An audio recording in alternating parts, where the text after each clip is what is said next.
All right. We got everybody? Roll mics working? Mic check, 1, 2. 1, 4. All right. Well, thank you guys. Welcome. We've got a great panel for you this afternoon. Virtual reality, the holy grail of gaming. We're here live from Austin at South by Southwest Interactive. My name is Nate Mitchell. I'm going to be the moderator for the panel. I'm on the product team at Oculus.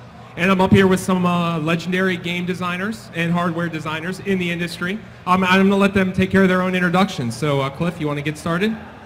Sure. I'm Cliff Blazinski, former design director at Epic Games, 21-year veteran of the business. Right now, currently unemployed, FYI, if anybody's hiring and things like that. Honestly, it's my first South by Southwest Interactive. I love Austin. It's an amazing town. I'm honored to be on this panel with these gentlemen. And I'm a big fan of VR. Ever since the promise came around in the 90s and then kind of went away, I think we have a great shot of this coming back in a big way. I'm Paul Bettner. I'm the former CEO of New Toy, then Zynga with Friends, created Words with Friends most recently, and have a new studio now, and also extremely excited about VR. My name's Palmer Luckey. I'm the founder of Oculus and the designer of the Rift. I'm obviously a fan of virtual reality. Hi, I'm Chris Roberts. I created a game called Wing Commander and a few other space games a while ago, and I'm back making a game called Star Citizen, which I'm hoping to use a lot of the stuff that Palmer's building at Oculus, because I'm a big fan of VR too. Awesome. So just jumping right into things, virtual reality has really captured the imaginations of everyone. From books and movies to games, VR has really permeated our culture. And after a few false starts, in the last year we've really seen a resurgence in virtual reality technology, especially in the games industry, starting really back when John Carmack demoed Doom 3 in VR at E3. So just for those that are unfamiliar with the Oculus Rift, Palmer, maybe could you do a really short introduction? Sure, yeah. The Oculus Rift is a high-performance virtual reality headset that we launched on Kickstarter. It's designed specifically for gaming, and it's something that gamers can actually afford. Awesome. Have you done that before? Yeah, actually, yeah. I practiced it like Just a went bunch right before into this. Muscle memory right there. So everyone on the panel supported the Kickstarter in one way or another. Can you guys tell me a little bit about why, as game developers, you backed the Kickstarter? Maybe starting with you, Cliff. Yeah, I believe there's two types of people when it comes to the Oculus Rift. Those who haven't seen it yet and those who see it and believe. Because once you put that headset on and you go into whatever other world is depicted, you're like, oh, boom, done. It's like the first time you saw IMAX or something like that. It really is that impressive. And since the 90s, when I remember reading this Rolling Stone article about VR and seeing The Lawnmower Man, any of you guys remember that movie, right? Yeah, and I'm like, this is right around the corner, 15, 20 years later. And I think as a designer, the kind of experiences you can create, yes, you can make games that are compelling, but you can also make just experiences that make people feel something as well. So I mean, what this encapsulates is so much broader than what the typical video game spectrum is. So, for me, I backed the Oculus right when it hit. So this was before I'd seen it, before I had any idea whether you guys actually got it right or not. And I think I was the first the top level You backer. might have been, yeah. Yeah, because I remember getting an email from you guys after I had already reached out and made contact and said, hey, I want to come visit you. And I got another email that was like, you hadn't put those two things together, that I was also a backer. But anyway, the thing is, like, when I saw what you guys had done, and you did a great job of hyping it up in the beginning before I'd seen it, it was just, like Cliff was saying, it's the thing I've been dreaming about since I read Neuromancer or Snow Crash or, these things, and I was like, okay, this is what's going to happen. We're not going to be making games in the future, we're going to be building dreams. We're going to be creating these worlds.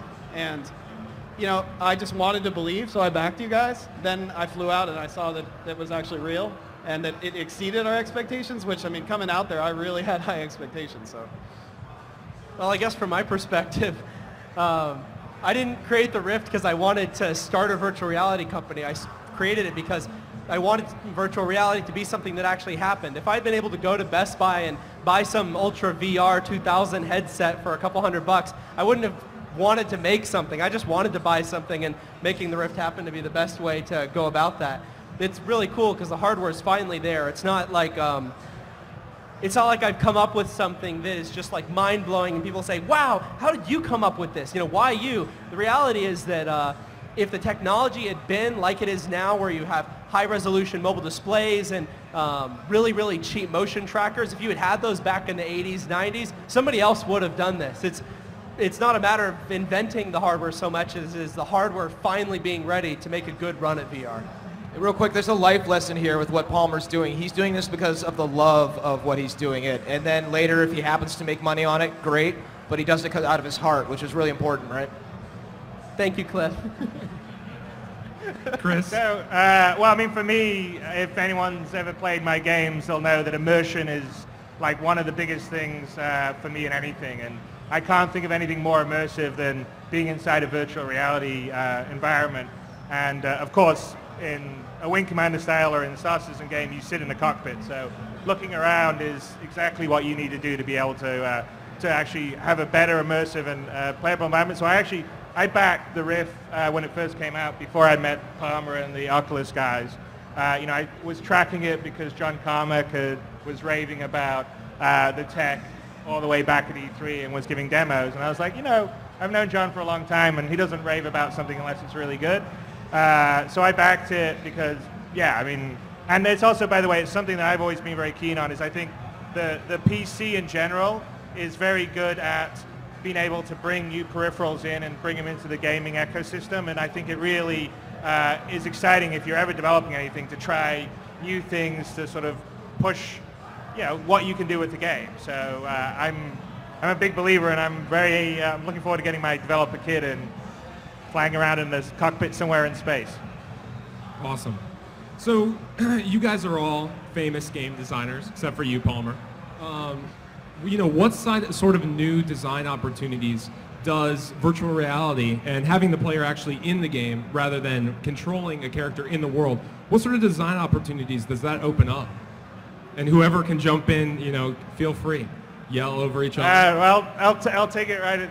Because we've had that discussion. For me, I've always felt like the less that you can make any kind of game feel like a game, and it feels more like whatever the environment you're in is better. So having the ability that you just naturally look around and your environment sort of feels like it's around you makes it far more immersive, and then it sort of opens up a lot of sort of things in gameplay that you don't, like normally you have to think about control mechanisms and using a keyboard or a mouse to map things.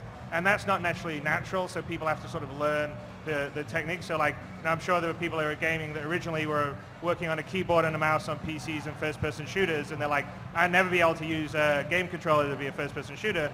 Now you'll have a whole bunch of people that say, oh, I can't ever use a mouse or a keyboard, it has to be a gamepad, because that's what they're used to from consoles.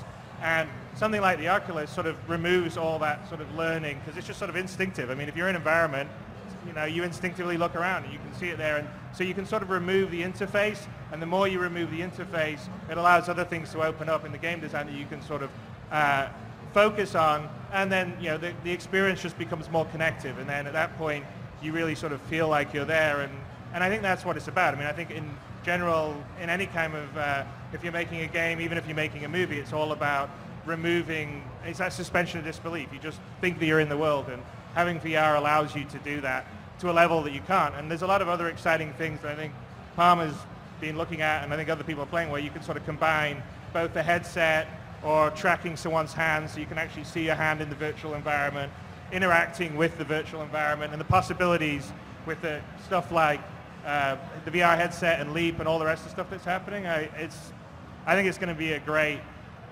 next 5 years you're going to see some amazing stuff, and the price points are low enough now that, $300 for a headset, if you actually put it on and play it and see how that's like and what the difference it will change. People will spend $400 or $500 for a new video card in a PC, so I definitely think you will do this. I certainly will.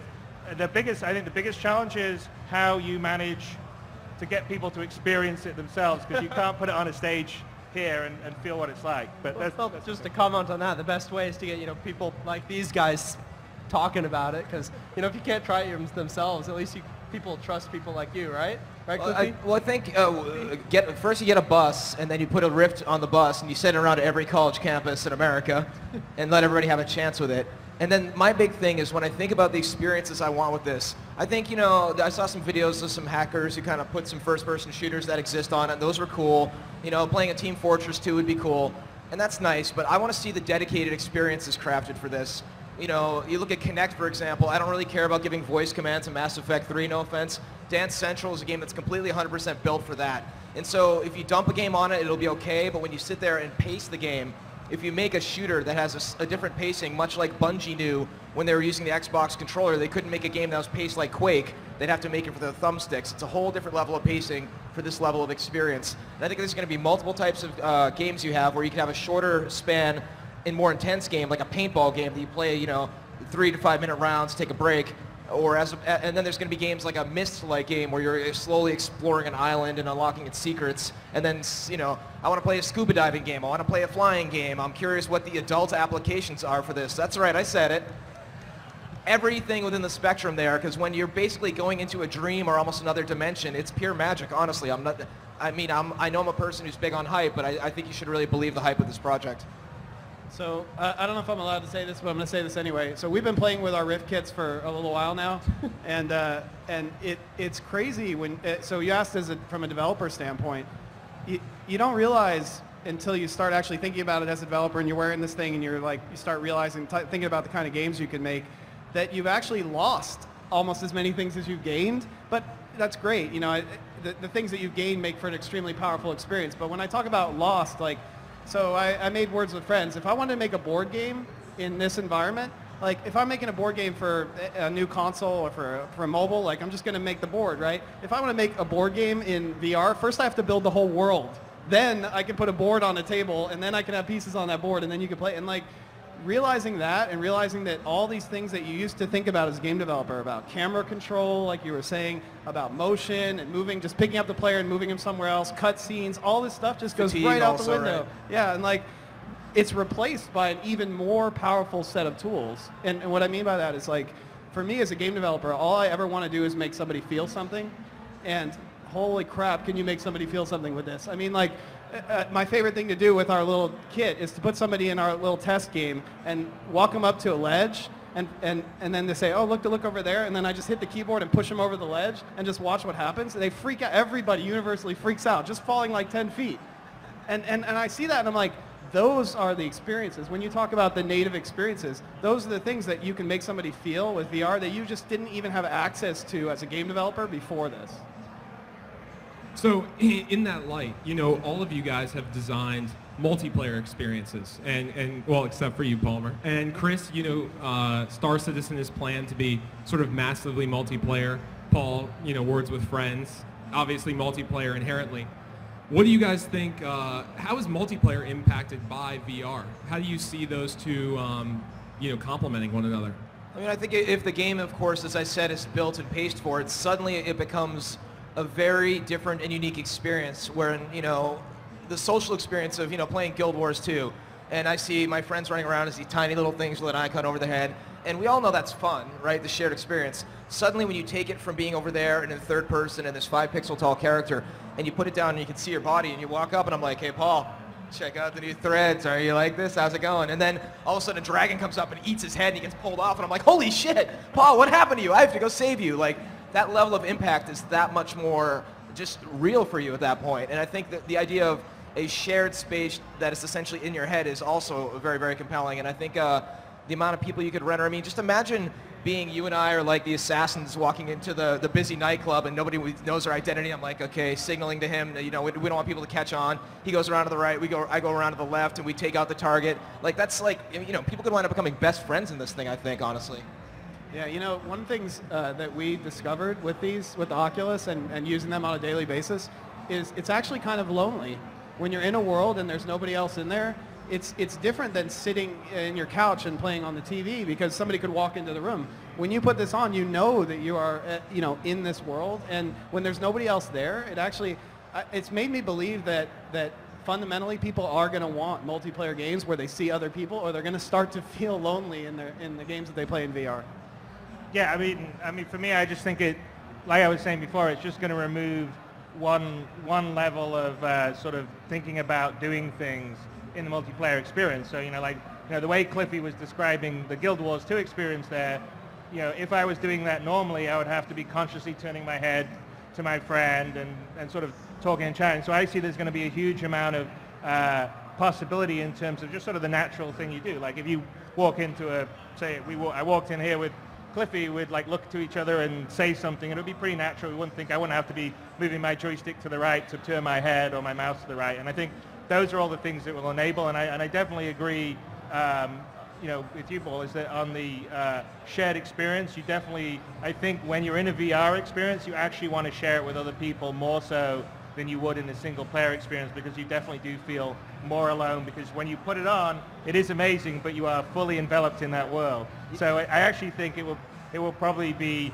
better for that sort of more shared social experience than a single player. I mean, I think it will be good for single player, but I think it will really come alive in the sort of multiplayer social, and you'll have fun, because for me, I'm actually not someone that's like a huge MMO player that has, spent 10 years playing World of Warcraft or EVE Online or anything, but the fun I've had the most is when I play multiplayer games with my friends, like Battlefield 3, where I'm doing things with them and we work together cooperatively to achieve stuff, and I really think that's something that the Rift is going to really help make, take it to a whole new level, and I think it'll be pretty awesome. I'm looking forward to doing it anyway.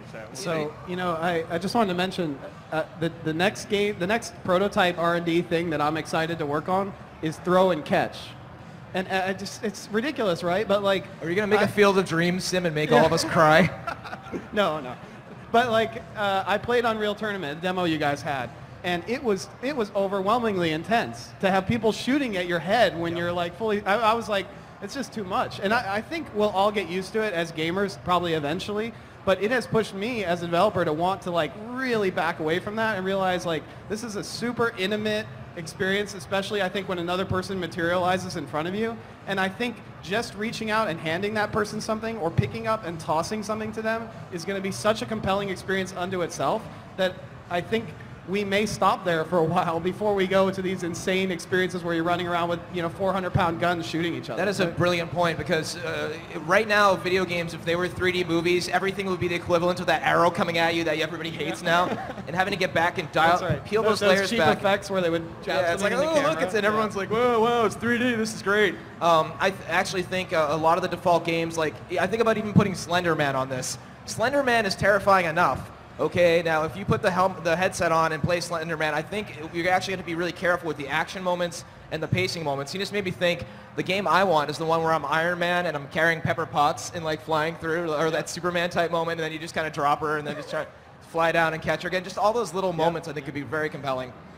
So, talking about playing catch, and Chris, you've touched on this, some of the neat technology that people like Leap are doing.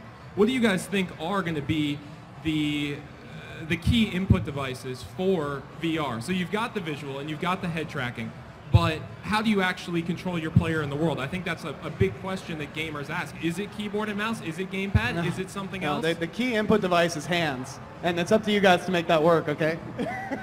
Imagine that, right? You put the headset on, you look down, and all of a sudden you have these gauntlets on. Or like I said, you are Iron Man or the Hulk or something, and you have the Hulk fists. You're like, yeah, let's do this. Like, that is insane. We tried, we were first experimenting, the same with you guys with an Xbox controller. We moved on to using a Razer Hydra. And even that, the ability to like see this thing that you're holding in the VR, that even if it is in your hand, like we just have a representation of your hand being gripped around this thing, it is a whole nother level beyond just using a controller and being a floating head. Well, when you use the controller, you go back to your gamer instincts, because when I was playing the old Doom demo and I could turn my head around the corner, eventually I'm like, well, I can just move the right thumbstick. Like, so once they have that opportunity, they tend to use the path of least resistance, right? Yeah, well, I mean, I definitely think Leap and, I mean, the kind of stuff, I mean, you've been talking about like having even, say, a joystick. I mean, like in my case, you generally fly a spaceship, which is pretty naturally with a joystick. So, and you're sitting if you're in a spaceship, you're sitting in a cockpit, so you expect to be seated. So you have a joystick and we can actually track where your hand is and you can see it go on the joystick. or if we have leap and we can track and we can show you, bring the buttons, I think that's, to me, would be sort of the lawnmower man moment, at least in the game I'm building, where you would really feel connected to that virtual reality. But I definitely think that anything that, like the next stage of peripherals is going to be peripherals that are sort of tracking their position in 3D space, so they can feed back into what you're doing in the engine and coming out in something like the Oculus Rift. Yeah, ever since you guys announced that you guys were bringing it to the Rift, for me, you guys are making the ideal game, or one of the ideal games for it, because you know, when you're at the Rift, you're sitting in a chair. So if the game actually has you sitting in a chair, it works really well. It's tough when the games have you running around a corridor, and especially, you know, and Cliff, you're partly responsible for this. FPSs now, you move around at like 35 miles an hour. That makes you really sick when you're wearing this thing and you're zooming down a corridor at 40 miles an hour. That's not something your body is used to. You know, that's the kind of thing we have to rethink now. Murder ball the game. Well, like, you know, I wanted to, you know, Chris, you said, you know, we really need a new interfaces for this, and things that can track your hands, and, you know, you said we're going to need, you know, hands are going to be the interface. So, man, thanks for putting a lot of pressure on it. I mean, come on. Guys, you'll figure it out. But it's absolutely true. Virtual reality, you don't want to be using a gamepad. You don't want to be using a traditional interface like a keyboard and mouse. I mean, I'm a keyboard and mouse fan over gamepad, hands down. But a keyboard and a mouse, they're superhuman interfaces. They do things you could never do in real life. So when you try to make the most realistic experience possible, it doesn't make sense to be using an interface like a gamepad that cripples you or a mouse that gives you superhuman abilities. There's going to need to be some kind of unified control scheme for virtual reality that can do 3D tracking of the position of your hands and of your hands so that you can interact in that way. And that's something that would be very cool. And for what it's worth, I think hands are the ideal end goal, but the Razer Hydra, something like that where you're holding a tool, and you guys had originally told me you should try that, it works surprisingly well. I mean, you know, you're obviously somewhat limited in the things you can do, but just the ability to move a tool around and then turn that into something in VR is, you know, it gets you a lot of the way there.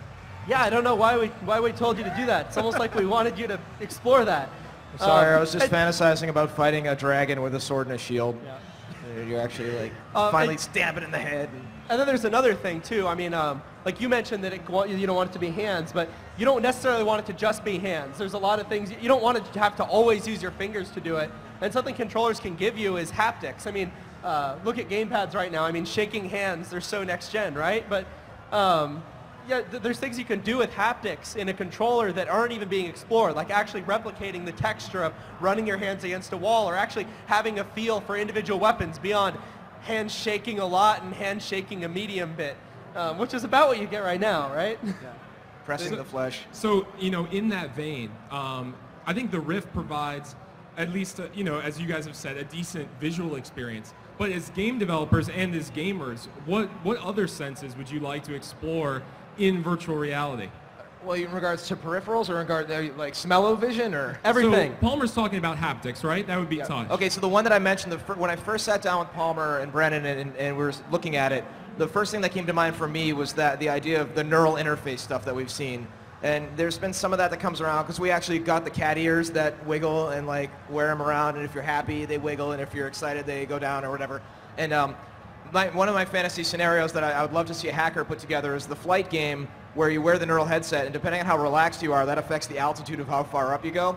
And the second you get up super high and you start panicking, you start falling, and you have to force yourself to relax. Like that kind of combination could be very compelling. And then, of course, once you get haptic feedback, and you go into a kitchen and you pick up the apple, and you feel the apple and you throw it, that's going to be very compelling too. But the neural interface stuff, I think, is very, very exciting. I think it's all about sound.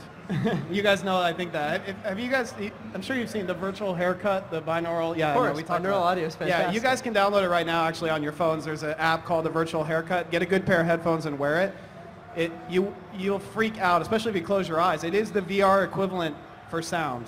And it's just this technology. It's been around a long time. The first time I experienced it was at Disney World. They had this ride, or this thing you put on these headphones. You'll swear the guy is just walking behind you, cutting your hair. I think Astound Sound does something similar. Yeah, I got to see that GDC, and the second you put the headphone on, you think it's the same guy who put the headphone on, and it's not. Exactly. It's really freaky. Yeah, it's cool. And it's an obvious combination of that with the head tracking of the Oculus. It's a hard problem. I mean, you need. Oh, it's incredibly hard. I mean, just to touch it really briefly. with 3D vision in a headset or on a monitor. Basically, you're just rendering 2 cameras in-game, and you're presenting 1 view to each eye, and your brain does the rest of the work. You know, I mean, it's not too hard to generate 2 views, and then your brain figures out all that depth stuff. But with sound, man, is it complex. I mean, sound coming from different plays interferes with your head and the other objects around you in different ways. Even the occlusion just caused by everyone's different ear shapes causes everyone to think that surround sound sounds different. Like, if I recorded a sound that sounded perfect to me, it won't sound good for you, it won't sound good for you, and it won't sound good for you. So, you know, how do you make a game engine that has perfect sound, you know, for every single person? But like you said, virtual barbershop, it's just a simple binaural recording, and it's leaps and bounds above what you get from most games out there. So it shows you that there's a lot of room for improvement, even if we won't be able to get it. And remember, you're already in a chair. What? You're already in a chair for the haircut. That's right. Yes, that's true. I'm just really glad that you're obviously thinking about all this stuff. Virtual barbershop app. When are you going to make it? Right. As long You're as you don't sitting in move a your chair. head. You're getting a virtual haircut. Starring Ice Cube. I mean, for me, the one thing, and this is a more difficult one, is that I would really like the motion, the walking around, how you achieve that in a way that's going to sort of feel natural without you actually doing all the, walking physically the distance. Which, I don't know, Palmer, you got any great ideas for that other than sort of an omnidirectional treadmill? Let me think. Yeah, there's a few things. I mean, omnidirectional treadmills are really cool. Actually, I think I invited you guys to come see one after this, right? Yeah, I forgot to invite you. You're invited. You want to go see one? Thank you. You're coming with us, right? All right. Galvanic vestibular stimulation is a technology that allows you to use electrical impulses to simulate your inner ear. That's potentially one way you could do it, where at least it makes you feel like you're moving through space. It won't make you feel like your legs are moving. Then there's all kinds of crazy solutions like, hey, let's stick electrodes all over our whole body and stimulate all the muscles. That's probably too far. That's probably too far. Isn't that how Neo got his muscles back in the Matrix? Something like that. Okay. And then there's stuff like redirected walking, which is an interesting technology where you can take a space that's, let's say, 20 feet by 20 feet, and by taking advantage of certain problems with the human mind. We're pretty good at knowing how we're oriented in space, except for when we do certain things, like if we're focused on a task, or when we're turning, we actually use our visual system to know how far we've turned. Our legs are terrible at knowing. Redirected walking, if you Google it a bit, it's a technique that will allow you to take this 20 by 20 space, and by a little bit of prediction and a little bit of misdirection, you can actually make people feel like they're in an infinite space and keep walking around forever. That's something that maybe will go somewhere one day. But for now, we're stuck to joysticks and omnidirectional treadmills, maybe. It actually has made me think about whether we're going to see a resurgence of a next generation arcade being an event space that you go to and you put on the latest VR, and there are omnidirectional treadmills, or 20-foot rooms at least, where we can experience that with other players. Because there's things that, one of the things that caused the downfall of arcades was that an experience that you used to have to go out to do, you could now all of a sudden do at home, and you could do it better and you could do it cheaper. Yeah, and the only arcade games that survived were like the ones with the dedicated drums and everything, right? Yeah, exactly. Or Dance Dance Revolution. That's one of the most popular arcade titles out there, because it's not something that the average person has the space and money to dedicate to. So maybe you have an arcade resurgence where you have these, omnidirectional treadmills or 20-foot rooms or crazy piece of hardware that you wired yourself in for a few hours for a few bucks an hour. That'd be pretty sweet. We're definitely building a cockpit on a motion platform, wearing the Oculus VR with the joystick fully built out, that we'll do on Star Citizen. Not this year, but next year. I think we're going to do some tours for the community that's backed it, and we'll Please let them sit open down to and the public. If you have the budget, you'll get to experience what it would be like in the dream situation. You're acting like everyone is going to want it. Who out here would spend like a couple $1,000s on a motion platform? Oh, come on, more hands. All right, that's a decent number of hands. Watch out, we got a baller. So we talked a lot about game mechanics now. And Paul, you kind of touched on this. I'm curious to know what you guys think from a storytelling perspective. It sort of falls in line with multiplayer, right? It's like a different experience when you're there with your friends, experience something, than when you just see them on the screen. What do you think in terms of storytelling as game designers? What kind of doors does this open up, and what should we expect to see? I feel like, for me, I feel like motion pictures were just invented again. Like, I don't even know the language yet. Like, in other words, when films first came out, they didn't even understand you could do cuts. That was just nobody had even figured that out yet. It's the same thing here. Like, my initial reaction is, Well, you can't do a cut because in VR, like the whole world goes black, and that's really disorienting. So then, what do you do if you want to move the player around? You have to move the story to them, or you have to do things that are disorienting. Like, I don't know yet, but it's completely different. What the things I think we can learn from are like the live theater experiences. I was going to say, or Disney World. Yeah, and so I'm hoping what this gives us is that same experience you had when you were a teenager and you did the haunted house or the fun house with your friends. Right, that as far as the social experience. But there's a live theater thing in New York called Sleep No More, where it's that multi-tiered kind of eyes wide shut experience. And that actually has a lot of the theater that happens as you enter the room, and drawers that you can look through, and even food you can eat. And I think, off the top of my head, that's one example we could look to. But we haven't even solved storytelling in video games yet.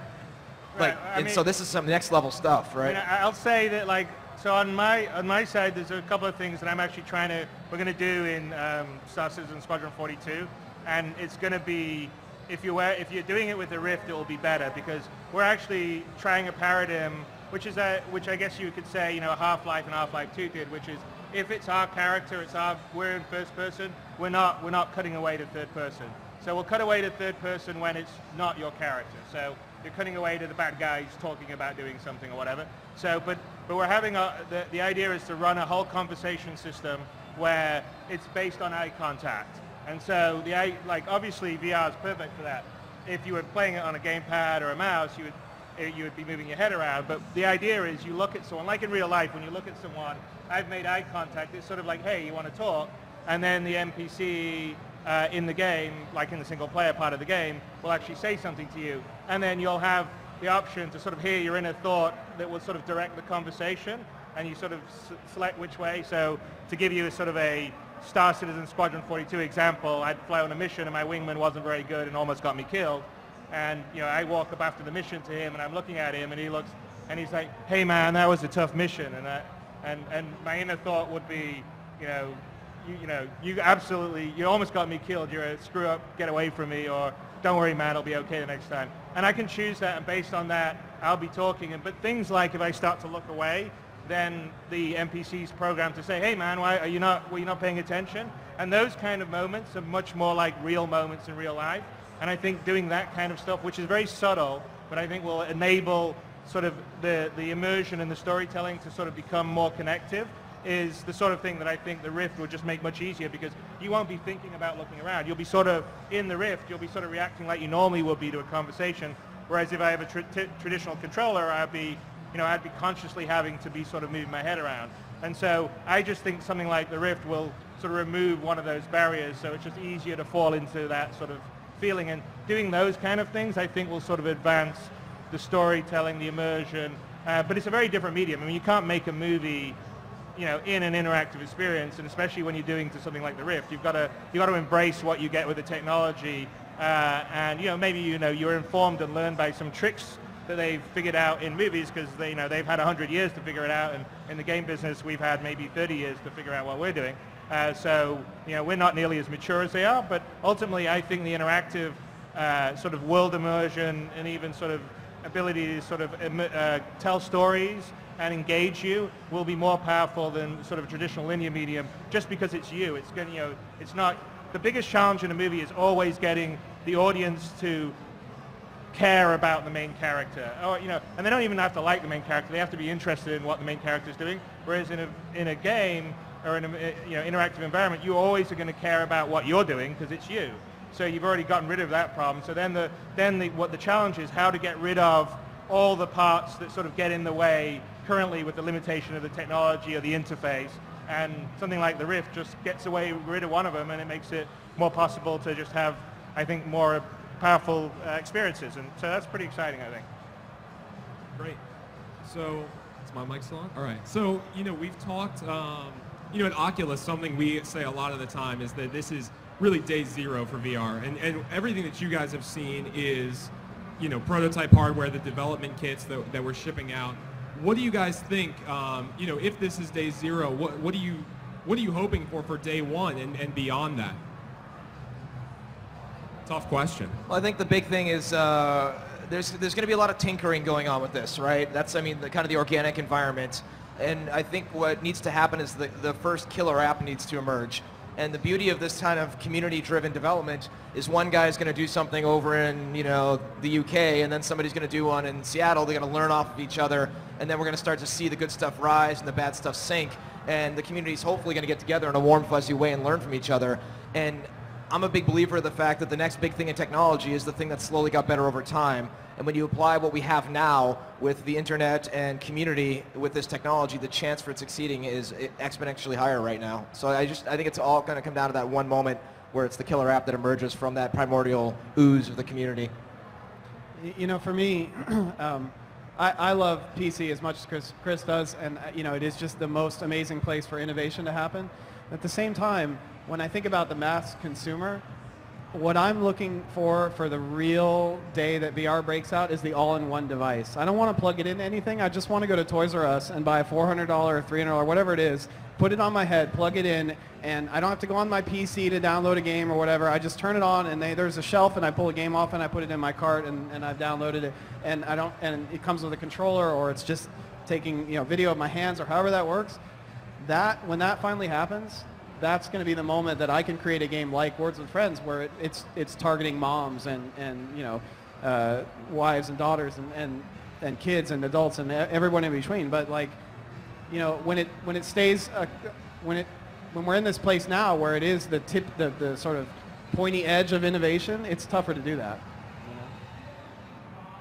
I mean, I think you're right, actually. That is where things are going. I mean, mobile hardware right now isn't all that powerful. It can do things that you needed a gaming PC to do 5 years ago, and all of a sudden you have phones now. Like, I mean, I have a phone that's a 2 gigahertz quad-core phone with 2 gigs of RAM. That's like the specs of a gaming rig not that many years ago.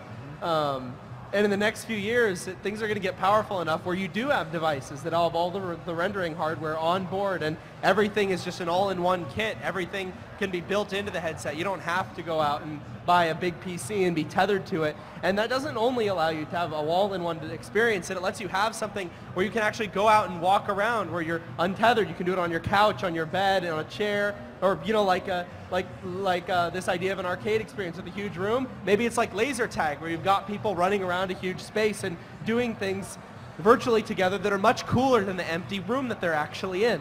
That's something that'll become a lot more possible when it's all on the device. So if one of you entrepreneurs out there wants to start the empty room business, it's going to be big in a couple of years.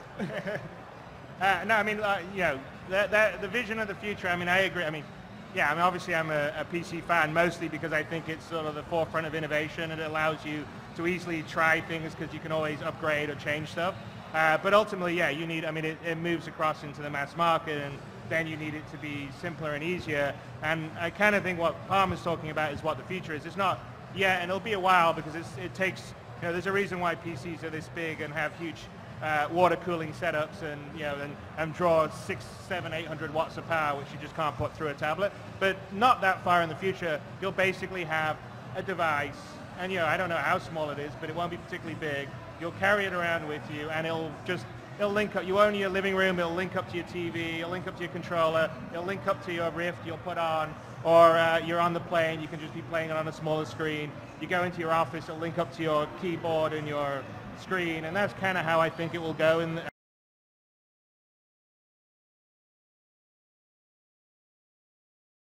future. I'm less of a believer fully in the cloud and more in what I'm just pitching right now, anyway, in the short term. And at that point, I think then it's pretty much universal, and it will be pretty cool and exciting. And, you know, right now it's really just, you know, how the prices go down and how the components get better, and you know, so, I mean, the thing I would like to see on a short term is even higher resolution on the 3D headset, lower latency on tracking, because it's really low, but it could be even lower. Definitely be lower. Not that I'm an expert, but Palmer was giving me a lecture on how this is. I was like, it's pretty good. He's like, no, this sucks. By the way, you can get it down half this much. But you're right that I was right. Latency can be much lower. Yeah, latency is a big problem that we're working. Well, I don't want to say it's a big problem. It is a problem, and it can get better. We're already at a good point, but there's always room for improvement there. Higher resolution is something that luckily is going to happen independent of whatever we do. The display industry isn't being driven by Oculus. It's being or even VR in general. It's being driven by the mobile phone industry, where it's all about Thank you, Apple. Thank you, Samsung, for cranking out displays like this with ridiculous amounts of resolution. Well, and thank consumers for thinking that higher numbers are always better. As long as that stays in place, resolution is going to be in a good mind. And I mean, like you said, the device you described, how cool would it be when everybody has a handheld mobile device with a lot of computing power and it can connect to a network? I mean, that will be a cool day. Yep. So we only have about less than 10 minutes left, and I do want to open it up to questions just a tiny bit in the last couple minutes. So to wrap up my last question, if you're in the audience today or you're an average gamer sitting at home, what's the one thing I should be most excited for in terms of VR, hopefully? Oh, that's a good way to phrase this. I'm worried about what you're going to say, Cliff. You are going to finally have a portal to a million other new worlds that you can fully breathe and experience like a dream. I mean, it sounds like the back of the box shit, but it's true. And it's actually at the point where the technology is good enough and the price is good enough that it's no longer going to be a novelty. And we have a hell of a mission to try and crack this thing. I think it's creatives. I think that the thing I'm most looking forward to, and I think Chris is probably going to be one of the first to deliver this, is the ability to experience the worlds that I love in a completely new way. And I mean, it's hard to describe, and you guys can go check out some of the demos and you can see it, but you just don't realize it. Like, for instance, we created this game and we're prototyping this thing, and on the screen we have this block and it looks like a certain size. And you put on the Rift and you look at this block and it's like, holy crap, that thing is huge. You just don't even realize it. But when you're standing in front of it and you're looking at it, you're like, wow. And I think about these worlds that I've loved to play in my whole life, and the ability to see them from this new perspective, that's what I think we have most to look forward to. I think the things I'm looking forward to, there's two things. One is hardware. The hardware we have right now, yes, it's impressive. Yes, people, they're really excited about it. You guys are excited about it.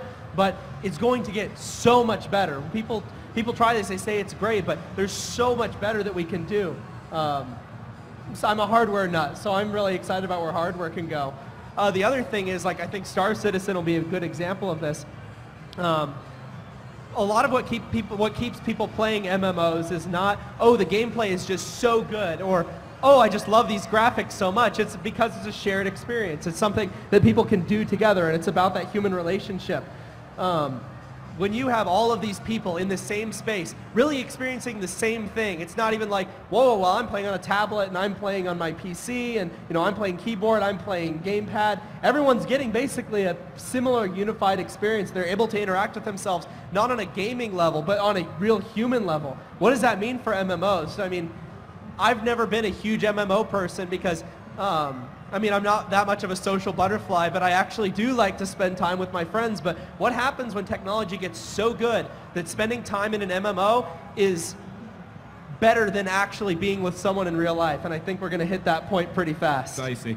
All right. Chris, you want to finish this off? Actually, the one thing which I guess we're all sort of assuming, and maybe I should say for the audience, is the one thing that something like the Rift really does is, there's stereoscopic 3D was kind of something people want to do in the films, and then you saw it on TV.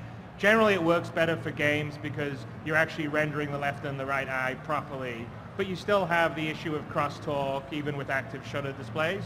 And when you're wearing the Rift, there is no crosstalk. It's much more natural. It's a proper 3D. And so the thing you get besides just being able to look around an environment is you get, which is sort of what I think you were referring to in terms of the size. Yeah, scale. You get this Scale sense of of things. scale and Really distance surprising. from you. And I have to say that for me, even when in the early days when I was doing some prototyping on Star Citizen, I did some stereoscopic stuff, not even on the Rift, just a straight test. And if you ever go watch a 3D movie, generally they don't work that well. But the things that usually work well are like flying sequences, because there's a lot of there's discrete objects and there's a lot of distance separation between the two. Yeah, so it works really well. And so when I fired up the cockpit in 3D, and we actually had the HUD, and actually had the HUD program to do different things in 3D, so it was like Iron Man, where it would zoom and scope and target people. It was I was like, oh my God. And I went back to 2D and it was completely flat.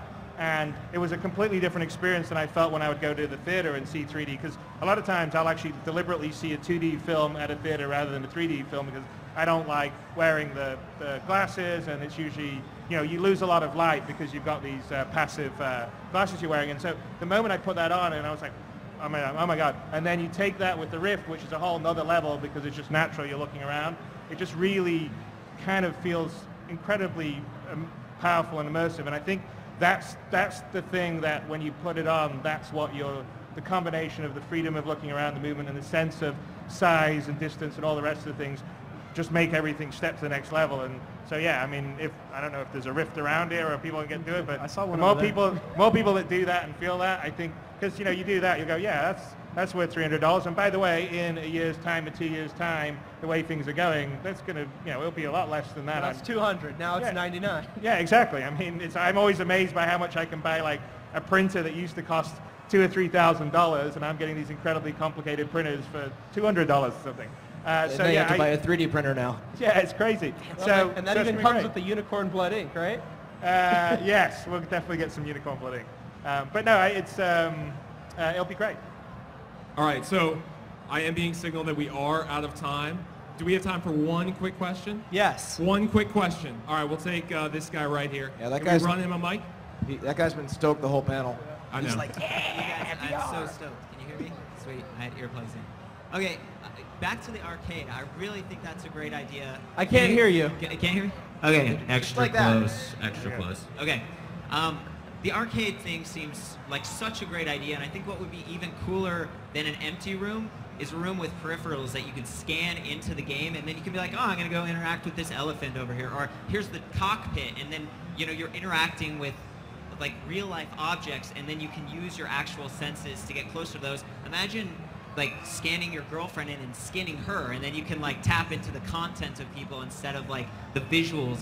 How do we get there? How do we get peripherals from like I'm holding a controller and connect that to the virtual reality experience of the Oculus or of other? This is how we get there. When you wear an Oculus for the first time, and a lot of other people do, it's all of a sudden going to be obvious to all of us that this little controller just doesn't work anymore. That's going to drive that, I think. So demand. But what you're describing is often called mixed reality. It's not augmented reality, because you're not trying to overlay things on the real world. You're trying to show a fully virtual world while still having physical props that match up to what's in the virtual world. And that's actually something that I've experimented a bit with in my previous jobs, doing some military research and the like. You can do some really cool things, and actually it's a pretty established idea, like when you have theater in between scene changes, you have people who are dressed in black, the stage ninjas, and their whole job is to run around and rearrange things. I could totally see a VR arcade where you have a set of VR stairs or a patio, and then a bunch of big rocks or something, and you just make them out of big safe foam, and you run around and you can set them all in between, and as people play even, you can have them being rearranged, put them on tape markers or something. I don't know, I'm not a stage ninja. How do they do that? All right, Palmer, we got to wrap up. We're being That'll be booted sweet.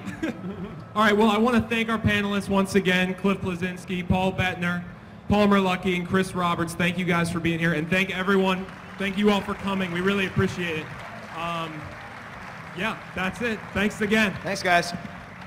I'm going to take a picture.